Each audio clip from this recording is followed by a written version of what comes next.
As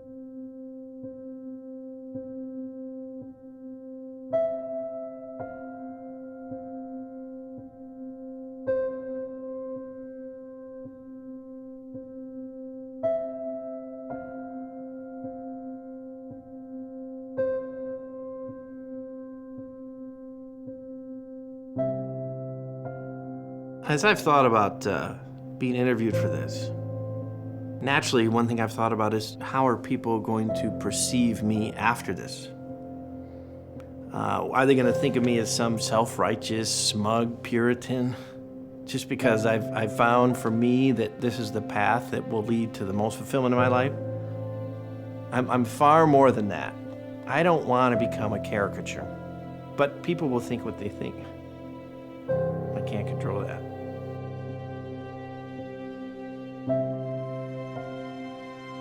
It's kind of a human thing to do, to just look at other people and assume things about them. For me, this is my journey. Nobody else is going to have the identical experience. And so you can choose to believe or not believe my experiences are true and valid. That's okay. I'd just ask you to keep an open mind. Consider that it might be possible that this is a genuine, authentic experience, and that it's possible for more than just me. There are a lot of reasons why I shouldn't be doing this. Matter of fact, any rational thought of the person that I've been my whole life would have said, you're not going to do this. What are you going to get out of it? On the other hand, I feel almost an obligation to be speaking to people. I feel that I have been given hope, and I want to do that for other people, to give others the same hope.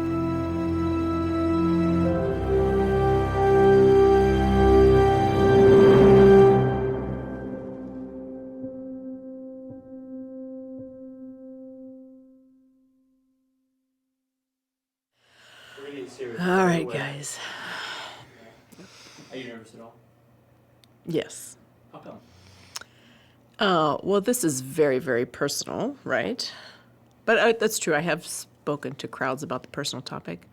Maybe it's a little bit of an unnatural environment, kind of weird, and haven't done the camera thing before, the lights, or I'm very rarely this made up. Okay, and I saw myself in the mirror and I thought for a second, oh my God, she looks like she's in drag.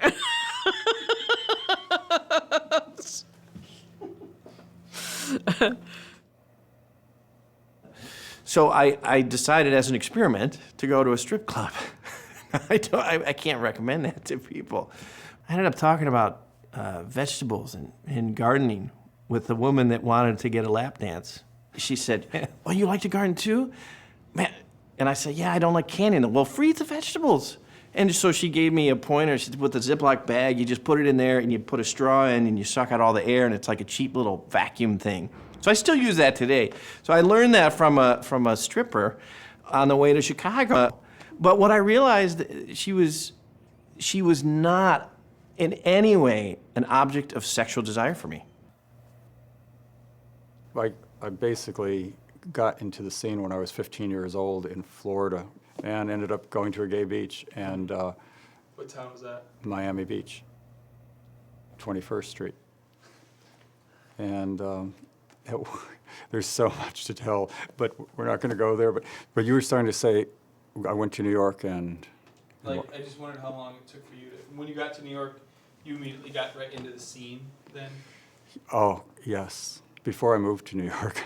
Okay, that's what When you- I was hitchhiking to New York, Right, so I you just- already knew about that. I discovered hitchhiking was a way to meet men and to get where you were going. Our first speaker, I know a little bit of his story. It has to do with pirates and nuns and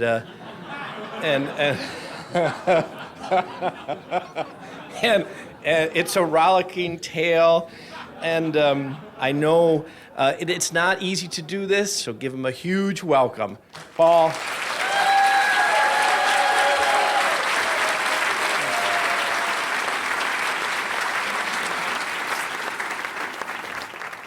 Yes, it was really sex, drugs, and disco. Did I say rock and roll? I did say disco? Okay. Just want to make sure I got that.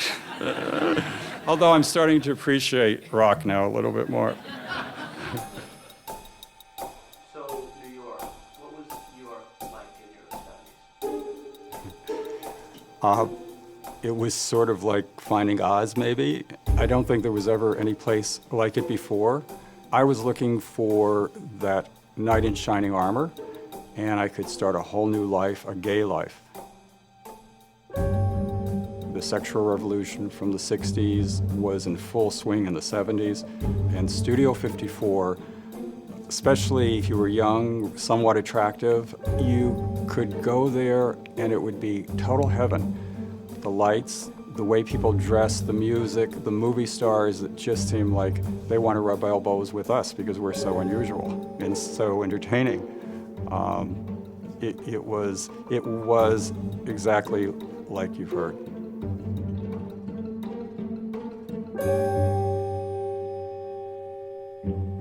I hope everybody's having a good conference.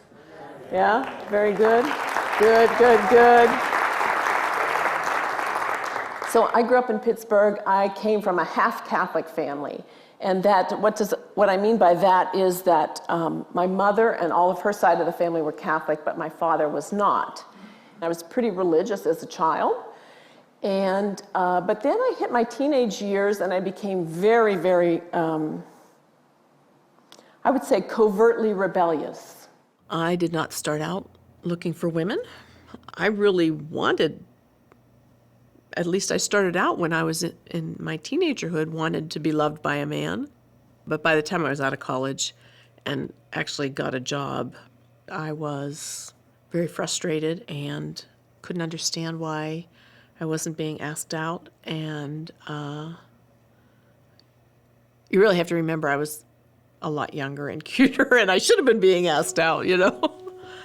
So I wasn't, you know, I couldn't understand it. I didn't know what was wrong.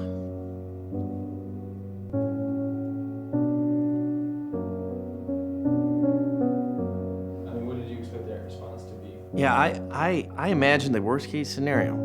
There was that idea that this is like the untouchable subject.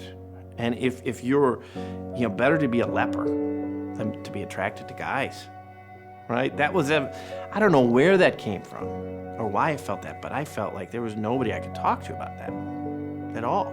Certainly not my family, certainly not my pastor, certainly not my friends. But there's a need to connect. You've got to get this out. And so, yeah, going online, right? That's the way to go. That's the way to, when the internet came, when I was in college, you know, I could finally talk to somebody. I could finally connect, you know, and I remember Googling, at one point, you know how Google suggestions, they pop up. I typed in, I am gay and then the Google suggestions came up. The first one at the time was, and I want a boyfriend. And the second one was, and I want to die.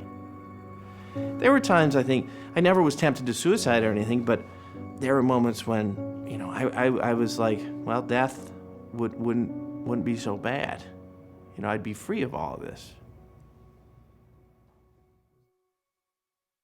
So what is cruising? Cruising is an art. It really is. It is the act of putting yourself in a situation with wide open eyes, trying to meet another man. And I happened to be in Rome for business, actually, and one evening I picked up my little gay guide, and I noticed that it said around the Colosseum, men cruise around there, and it's a great place to meet men. So I went to the Colosseum and had the intention, of course, of having a beautiful night in Rome. As I'm paying the cab driver, I look out the window and notice that there are tons of people there. And I thought, oh, how awful. Another 100 people just got off of the bus, and they're probably tourists looking at this Colosseum. There's not going to be any cruising. And then suddenly in front of me, it was like an image of that I can't really hardly describe. There was Pope John Paul II with this huge cross, and I had forgotten it was Good Friday. When I saw that image of that man carrying that cross, it just took my libido away, and it changed my desire to do what I was there to do. That feeling was wonderful, but again, a few hours later, it got a little darker, and I went to a different place to go looking for the perfect Italian man. I had this idea of a relationship with God that was like a contract. If I was the good Christian boy, he would take care of these, he would take these attractions away, or he would make me attracted enough to a woman that I would be married, have a family, be like my parents, and have the picket fence and the dog. And basically all I have right now is the dog. And I'm very happy with her, but regardless, my view was a contract, and it was rooted in Jeremiah 29:11. So I just urgently and incessantly prayed that these attractions would go away, but they didn't. At a certain point, I started to realize that I'm just mad at God. If this is God's love for me, I'm done with it.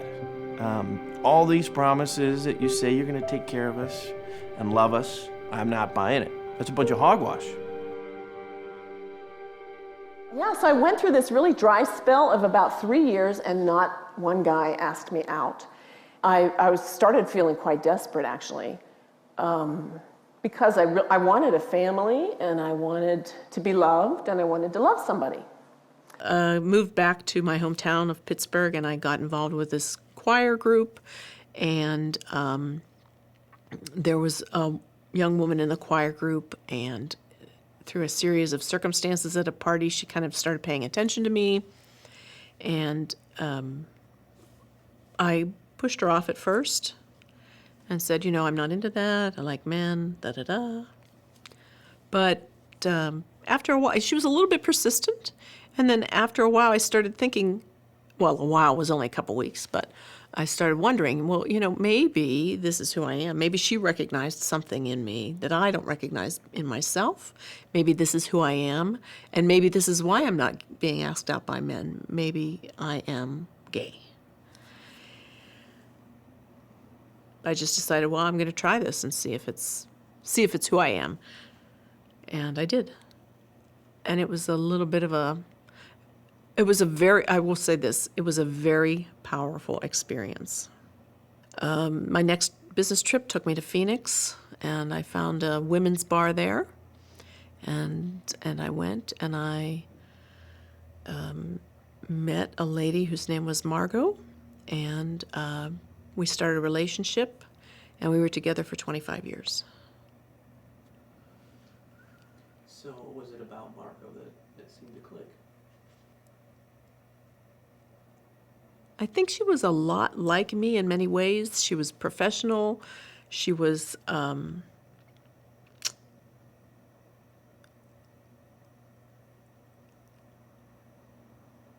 she wanted me, honestly. And I needed to be wanted.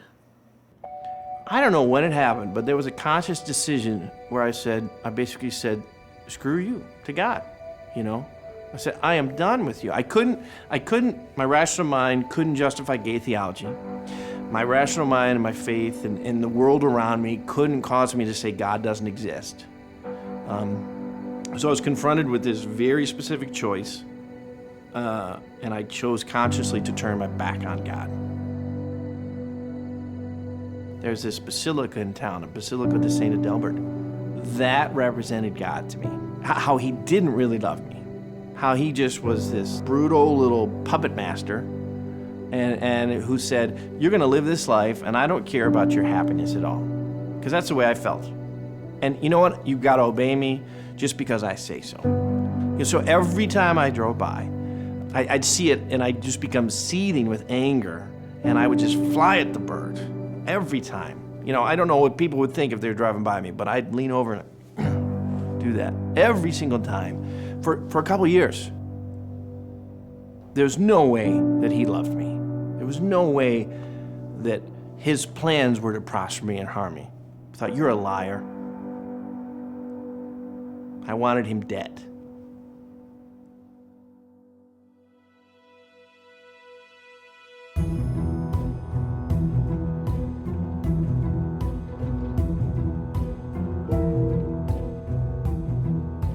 I decided to choose more glamorous careers, and the most glamorous career at that time for somebody like me was to be an international model. So I was lucky enough to get into one of the top agencies in the world and modeled in the United States and in Europe. And my life was basically about going to the gym, going to work, and every other free moment was spent deciding how I was going to spend my life with my gay friends at discos or go to bathhouses or places where I could encounter men. It became frantic, and it was never my intention. And before you know it, you're going through dozens and then hundreds, and in my case, thousands of men, and becoming insensitive to what it really means to be with a partner, to both body and soul. I went as far away as I could. What'd you do? I went and found a guy to have sex with. That's what I did. That was the first thing I did. So this guy I had been webcamming with for a while. The guy was in Flint, Michigan. Flint, Michigan is where I lost my virginity. The murder capital of the world many years running, not the most romantic of destinations. And so I went in and, okay, this is finally I'm gonna be able to do what I've always wanted to do. And it was very blah. It's not, wasn't, fireworks or anything. It was like very unmemorable, except in the way that I felt after it. What was that? Yeah, I just felt just tremendous guilt and shame. I was driving back from Flint to Grand Rapids, just thinking, what did I do? You know, guilt is something that says, I did something bad, I did something wrong. Shame points to you. You look in the mirror and say, that person, you're worthless, you're bad. So we were together for 25 years. We really were both professional women. We made a lot of money, and we had a very affluent lifestyle. What was some of the stuff you guys were able to purchase? We bought lots of clothes, really nice clothes, and shoes. And vacations, we took vacations. We went to Hawaii many times. Margot loved Rome and Paris and Venice. Yeah. Probably in the 25 years, we had at least 12 different, or maybe more than that, probably 15. We lived in 15 different places. You know, Margot claimed she had this philosophy that if a house got dirty enough that it needed a deep cleaning, it was time to move.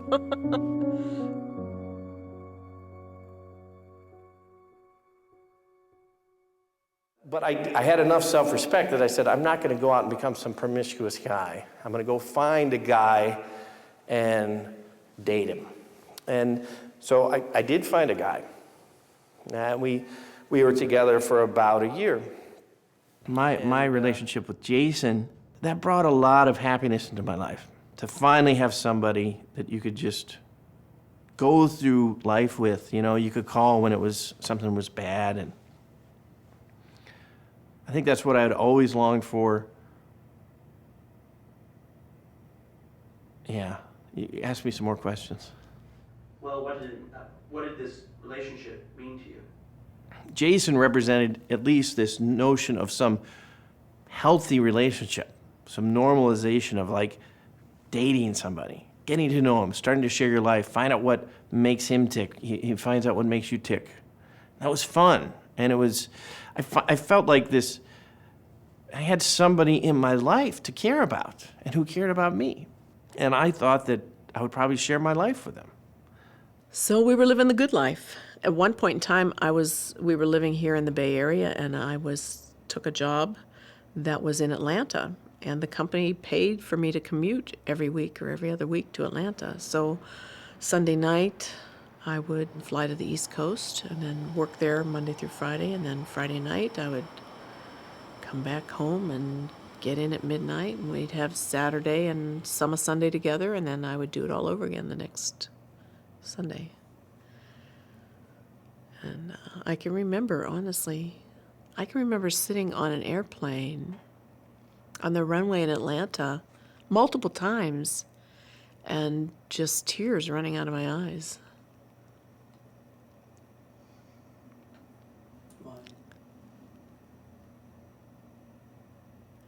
Well, life in Atlanta was fairly empty for me, and you would have thought that I would be delighted to be going back to my home with Margot, but it wasn't the feeling that I had. I just felt desolate. At the time, I thought it was just my circumstances. That's just the job I had. So what I wasn't recognizing was that you design your life. We all design our lives. And we had both made choices about how we wanted to live, and oddly enough, our choices meant that we weren't with each other very much. There are more lives claimed, victims claimed, than toxic shock and Legionnaire's disease combined. And yet most of the country doesn't know about this cancer. Why? Well, I think it's because it's a gay cancer. My lover at the time, we were living together, was one of the first 900 people in the United States to be diagnosed with AIDS. It was very amazing to me because he had only been out about a year and a half. We were all frightened to death. We thought we would be the next people in those hospital isolation wards. And most of my friends, 90% of the people I knew, not even just my friends, but most of the people I knew in New York City in that era, 90+% of them got AIDS and died.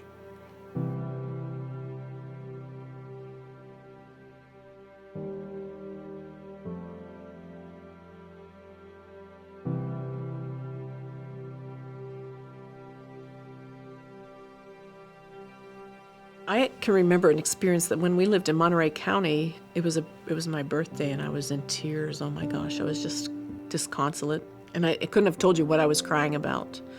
But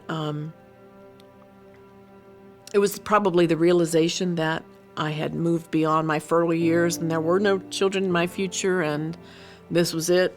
So I was out there, and I said to the universe, I said, I know that I don't belong here, but I don't have the strength to leave the material goodies. I don't have the strength to walk away from the material security. Money had become a very important thing to me. And so basically I was saying to God that the material things were keeping me in this relationship. And then he went about destroying our financial situation. Because God heard that, and within the next few years really wiped out everything that we owned. I have no 401k, I'm up to my ears in debt. Nevertheless, bad investments and all kinds of things took place. It put a huge pressure on my relationship with my partner, and so things were getting worse and worse and more uncomfortable, and there were job losses, and there were bad investments and all kinds of things, and there was a growing tension between us. So how did things end up with him? That's an interesting story. It was about the time when I was really wrestling with how am I going to tell my family. We've been together for a year, and it was a good relationship overall, you know. And then suddenly I met this woman at work. And I found myself surprised that I was attracted to her.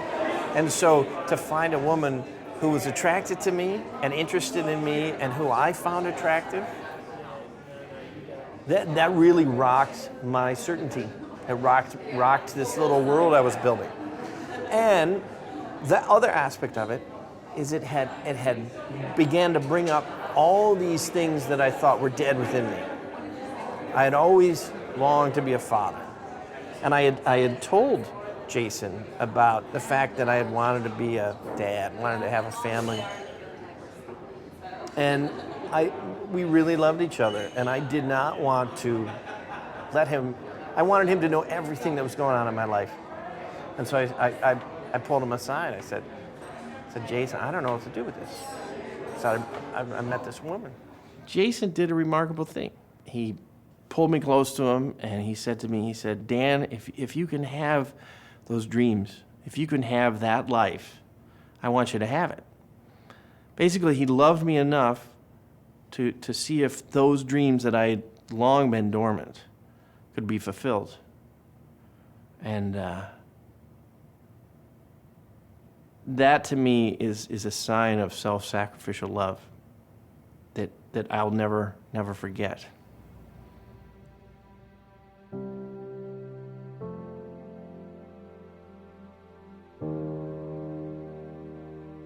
In a way, I felt San Francisco would be a new beginning for me. It was just a little picturesque town, basically, compared to New York City. I wanted to be somewhere else. It just seemed like death and dying was everywhere. Some friends said, well, you know, San Francisco is the same thing. And I said, yes, but I don't know any of those people. Yeah, can you tell us a little bit about the guy you met when you got to San Francisco? Yes, I met a wonderful man. His name is Jeff. Coincidentally enough, we had both lived in New York City. Coincidentally enough, we were both from Pennsylvania. And we seemed to have the same feelings about life. We had the same likes and dislikes. So he was just the perfect match. We met in San Francisco, and he owned a home there at the time, and I owned a little cabin up in the Russian River. Sonoma County is so beautiful, and in a step out of the city, that we both decided that we would move up there full time. So things with Jason were over, and you moved into this new life with Kelly. Mm-hmm. Tell me about that life and what it meant to you. Yeah, it was something that I stepped into very gingerly. I was really surprised to find myself attracted to her, right? Especially considering the time in the strip club, you know. I could talk about things other than vegetables with her. Let's put it that way.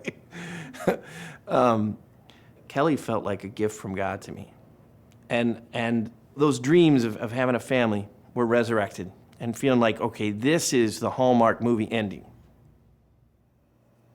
We were rapidly verging on bankruptcy, really. Things got really tense. And then around 2008, there was a window of opportunity in California to get married for gay people. And I don't know if maybe Margot felt the tenuousness of our relationship or what, but she basically said to me, I think that Proposition 8, they were starting this Proposition 8 movement, which was to establish marriage as being between a man and a woman. And she said, I think this Proposition 8 thing is probably going to get passed. It looks like there's a fair amount of support for it. And if we're going to get married, now's the time to do it because the window is going to be closing.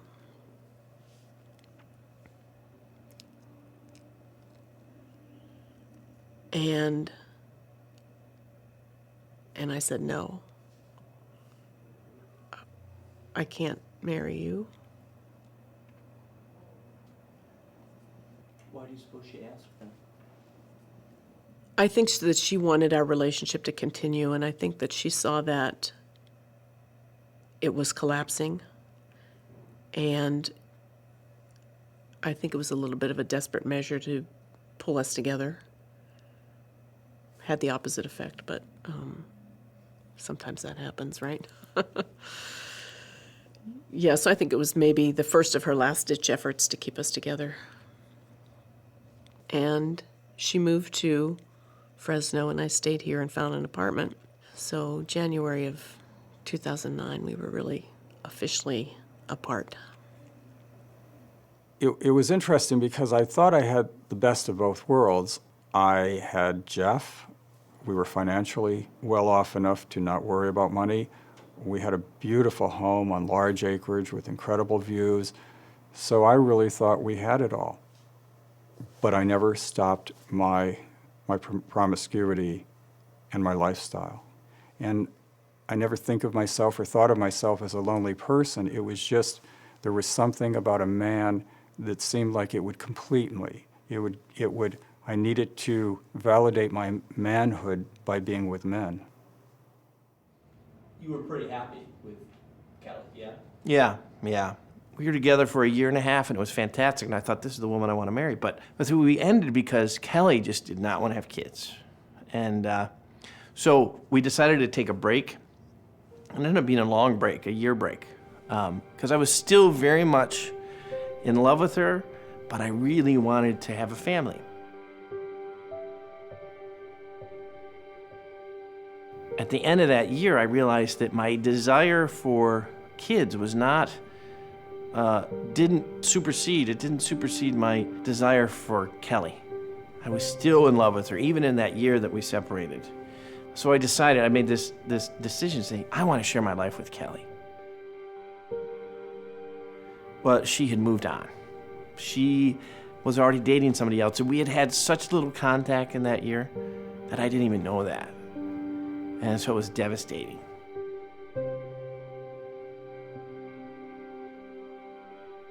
When I was with Kelly, I thought, oh man, I'm on the other side of this. I'm a ladies' man. And I realize now that's not really the case. I realized I think it was her that I was really drawn to. The uniqueness of her and all of her beautiful way that she was. But she didn't represent every woman for me, and still doesn't, you know?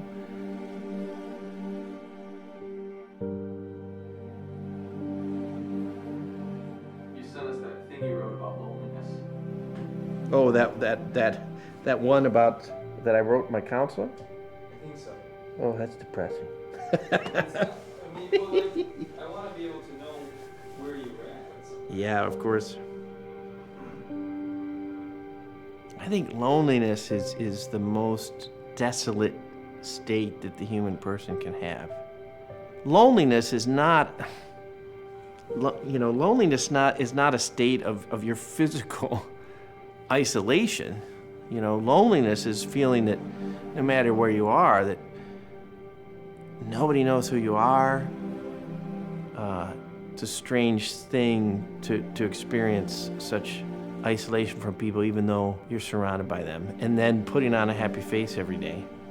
That all fell apart in my late 20s, early 30s. Yeah, I couldn't keep up the facade anymore.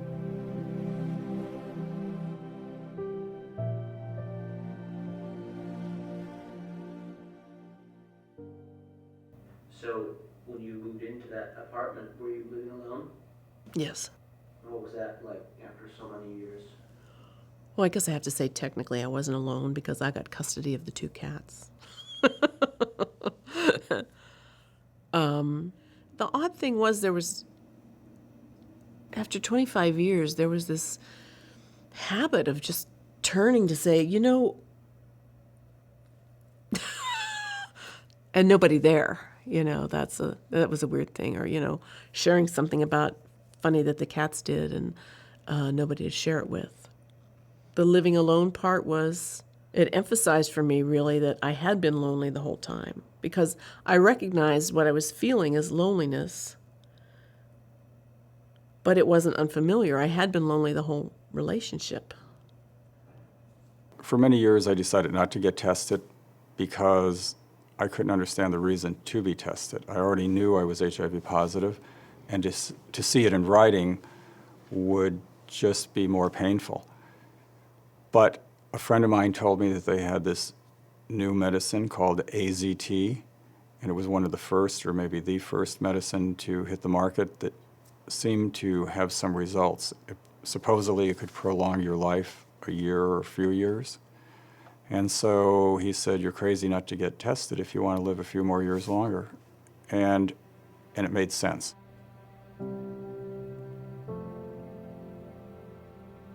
I remember so clearly as I was driving down Dolores Avenue in San Francisco on my way to the clinic, I felt doomed. And then a ray of sunshine came through my sunroof, and I felt a feeling of peace and comfort. And then I heard a voice, and it wasn't a voice with my ears or anything like that. It was more like mental telepathy. It came from the center of my being, just this understanding. But I heard it in words, and the words said, Paul, you do not have AIDS because you have too much to do to make up for the way you have been living. And in an instant, from wherever it came, I knew that those words were true. And as they called my number and I sat in front of the doctor, he opened up the envelope, and it was like magical. I looked at his lips, and I could see them move what seemed to be like in slow motion as he said, you are negative. And I knew I had just been given a pardon from death.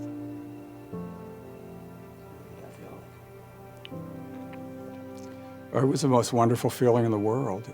And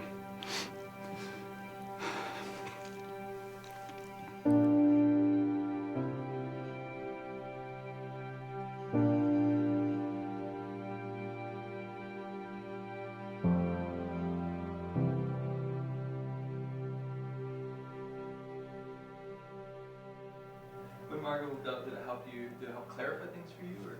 I think so. Clarifying is a good word. I think that it clarified the fact that here you are, you're 53 years old, your life is more than half over, you're living as a single person in a single bedroom apartment, you own next to nothing, and you have no kids, you have no husband, you have no home.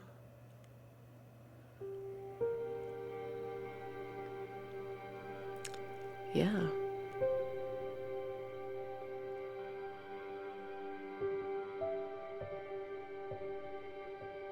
I started to look back on things and I thought, how in the world did I get there? What was I thinking? You know how it is within a fog? It's like there's a feeling of almost intimacy in a way in a fog. It's like things happen in slow motion kind of almost, and there's a different quality to the sound and so on. And as I moved further and further away from the relationship, that was the feeling that you had walked out of a fog or almost a dreamlike situation where I couldn't really put it together how I'd gotten there in the first place. So it was 83, 84, very early in our relationship, and we went to something back in the Georgia woods someplace that was called the Women's Fest. There were a lot of, let's see, bare-breasted women walking around and skinny dipping in the lake and the creek or whatever. And so kind of in the next campground, two women were, I don't know how to say it. They were loving on each other, put it that way, loving on each other. And they kind of turned to face us, and I was quite shocked because they were identical twins.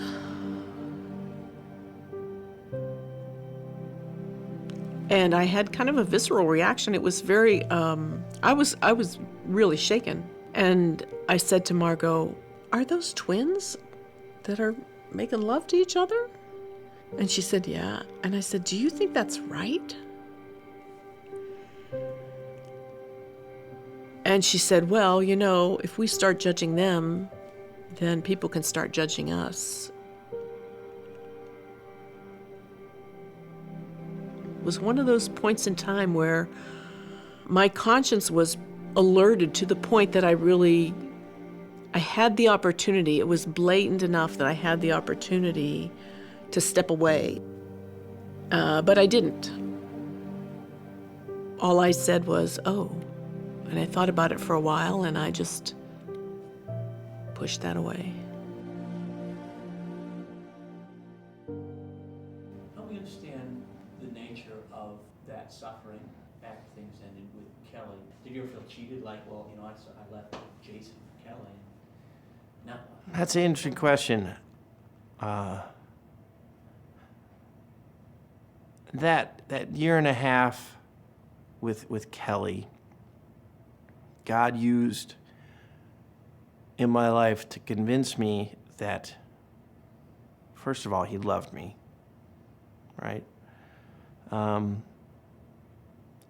then the year that we had apart, I really wrestled with the loss of her. And of course, I thought back on Jason. I thought about the other guys that I had met online so many times before. And there was that temptation to go back to that, or that thought of going back to it. But I had reached a threshold where I realized, no, the path to peace is this way, not going back.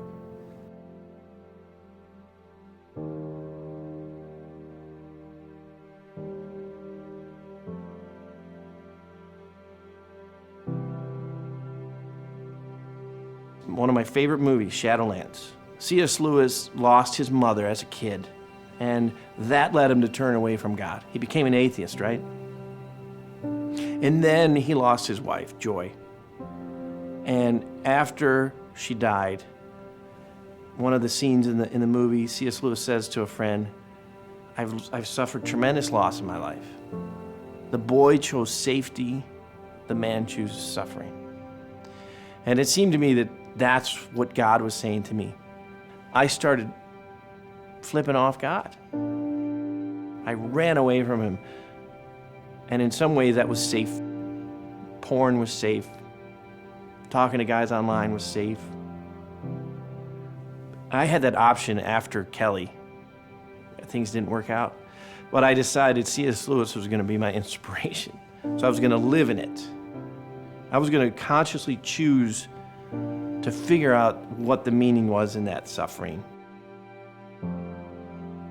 And I began to look at my whole life through that lens.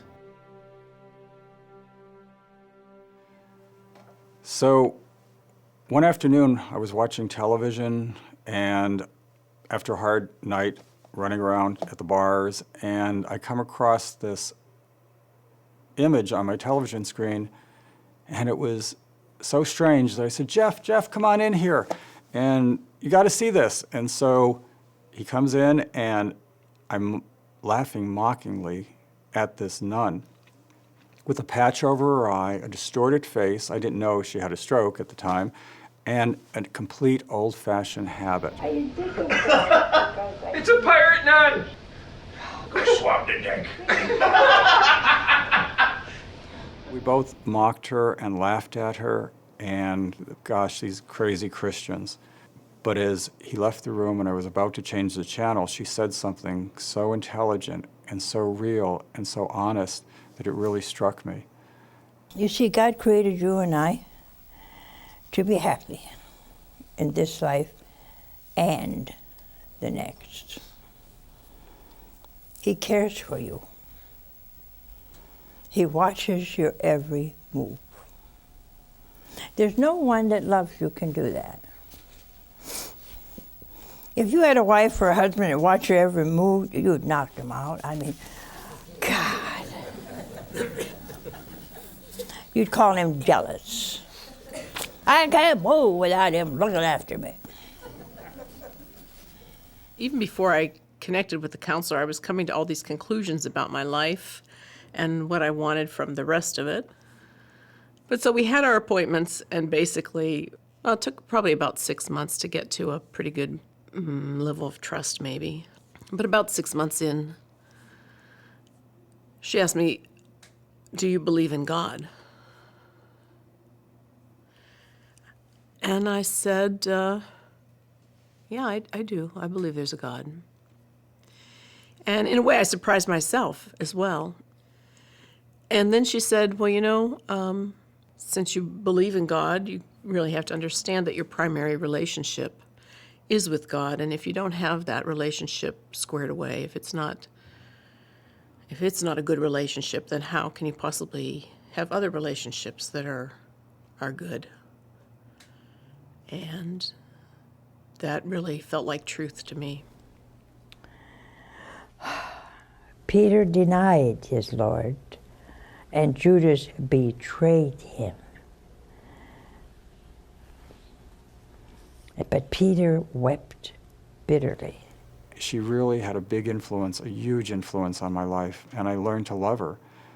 But at the same time, I had to hide her, sort of like having one of those blow-up dolls or something that you have to hide. It was just really funny. I was ashamed that I was watching a nun.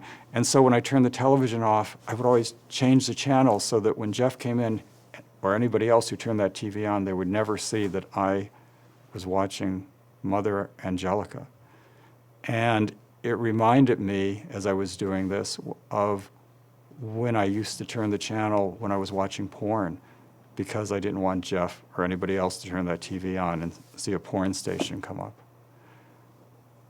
I probably should have left the thing off about the blow-up doll. Awesome.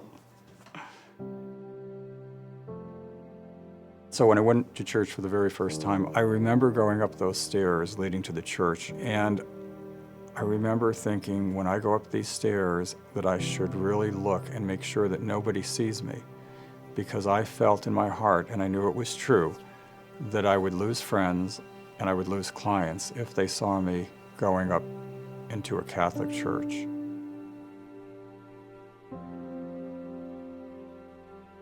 you recall when you first went back to church? Yeah. Yeah. So, after that momentous conversation with my therapist, there was a church. I just Googled the church that was closest to the apartment, and checked out the masses. And so I thought, well, there's an 8 a.m. mass on Sunday. Maybe I'll just go. So, like you do when you've been away for a long time, I kind of slunk in. Sat in the last pew and shrunk down in my seat, and nothing had changed really very much.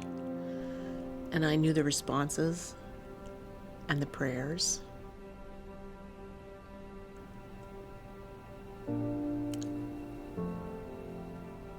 At communion time,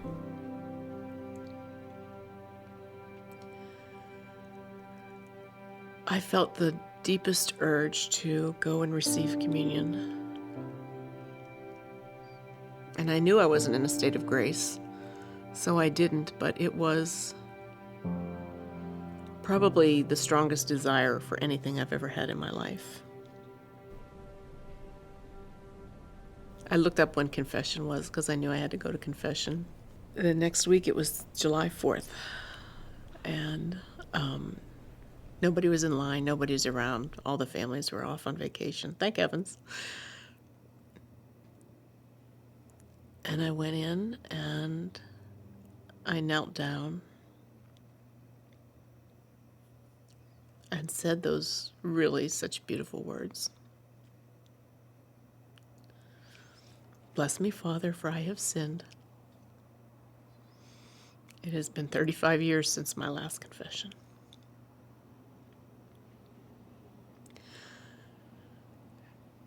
And I said, I don't really know how to go about this because there's been so much.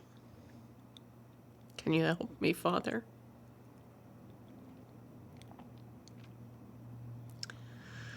And this sweet, gentle priest, Father Bob, who has passed away since But he just took me through the Ten Commandments and asked me questions. And I was just flooded with grace and an overwhelming sense of gratitude.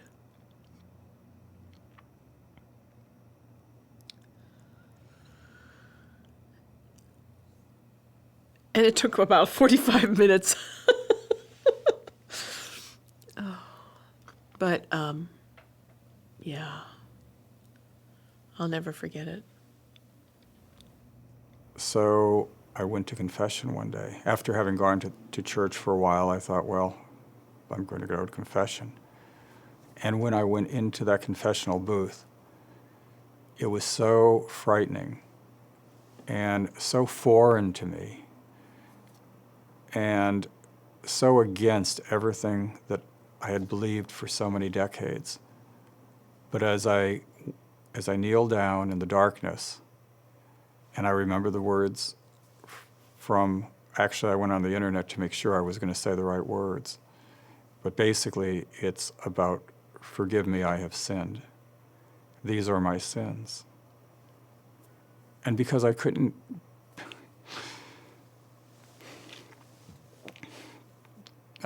begin.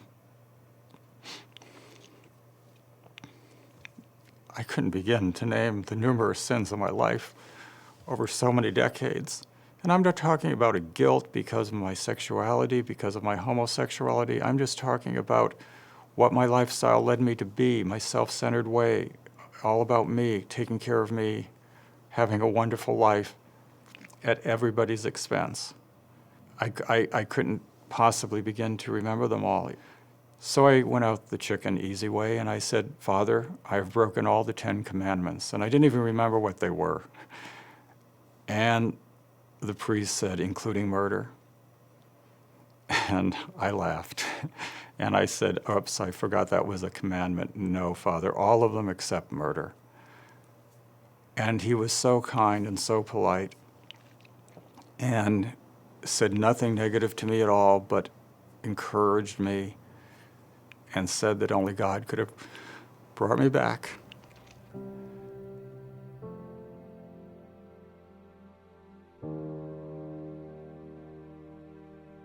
You know, I think my whole life, it was a search for trying to understand myself and trying to find consolation, you know.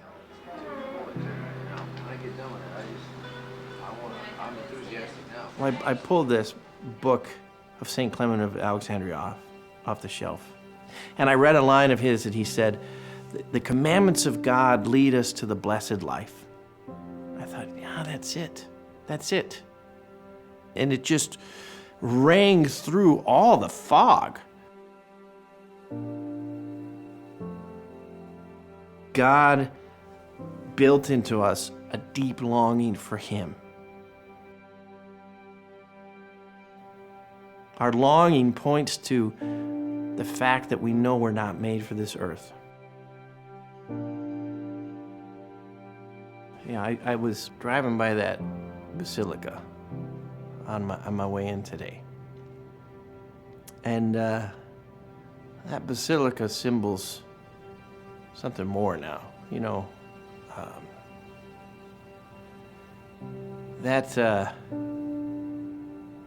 those three domes are a sign of beauty, and it's a harbor. You know, where once I, threw at the bird, I now embrace it. I embrace the church because it's where I know that my peace is. So I look with longing and love at that.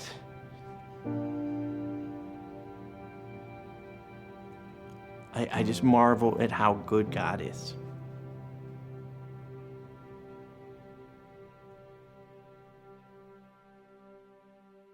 I honestly don't know if there was a different path for me, realistically. And I also don't want to denigrate the relationship that I had with Margot. I don't want to denigrate anybody else's relationship. I think that we all have a deep, deep need for love, and we find that where it seems to fit most. Could you tell us how things turned out with Margot?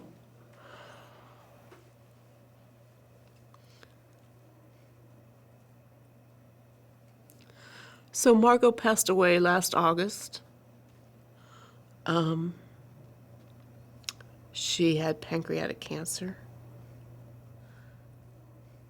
She stayed with me for a while in the early part of this when she was deciding on treatments and figuring out what her options were. I told her she was welcome to stay with us the whole time, no matter what happened. And so in the end, she decided to come back.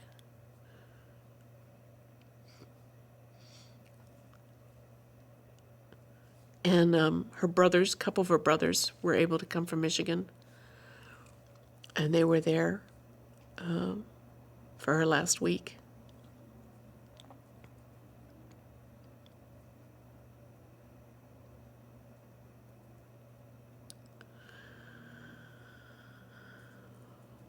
And then she died August 1st.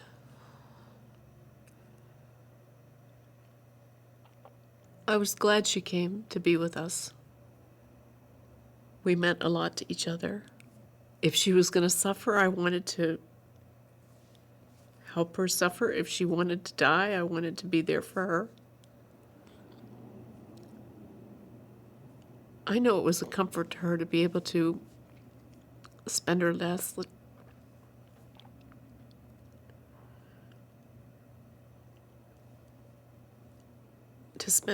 time with us. It was really full of grace. It was a peaceful time. It was a peaceful going away. And I wanted to make sure that she knew that even though I was turning away from the life, that I was not rejecting her, and that I still loved her.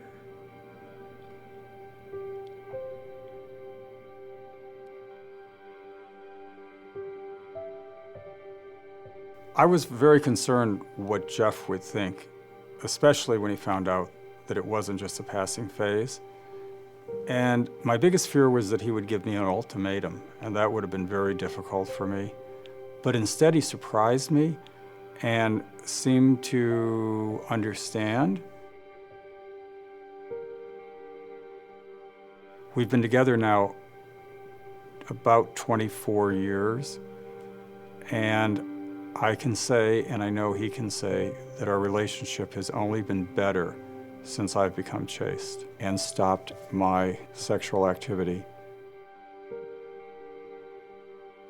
I'm still as much attracted to men as I ever have been. I still have moments of loneliness and longing, and I think to myself, I could maybe meet just this guy, this perfect guy, and I might be tempted to turn my back on what I believe for a while, right? I don't want to ever pretend that I have that figured out or that I'm above that. I always think about chastity in terms of where I was miserable being unchaste. And unchaste living, it comes back so much to that I was perpetually looking in the mirror, and it's all about me, me, me, me, me. One of the good benefits of living a chaste life is you get outside of yourself and you start looking outward and investing in others.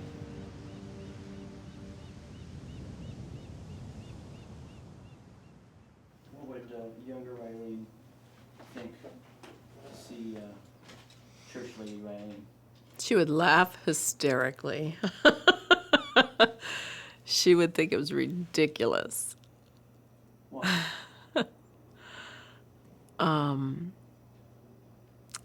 All that church stuff, that's just for people who are weak and People who can't get it together, people who are poor and sick and can't manage their lives. True enough. Here I am. I was happy. I was in Toyland, in Never Never Land in New York City. Some of my most euphoric moments were when I was with beautiful and famous people in penthouses overlooking the spectacular skyline of New York City. And I've got to tell you that that happiness, that euphoria that would have lasted me a lifetime, pales, absolutely pales, to when I'm taking the body and blood of our Lord in church at Mass. Thank you.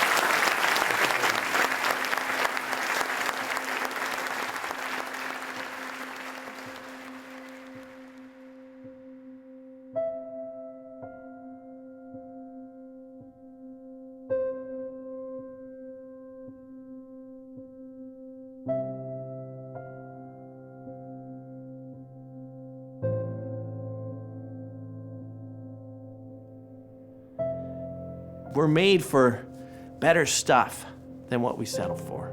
And I realized my whole life I've settled. I don't want to settle anymore. And even if that means living a life that's single, I can do that. I don't want to go back, but I wouldn't rewrite the past either. Contentment comes with this sense of peace and well-being. And I have a sense about my life that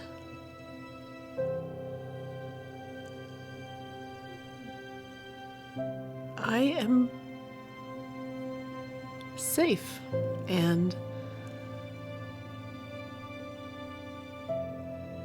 I'm home.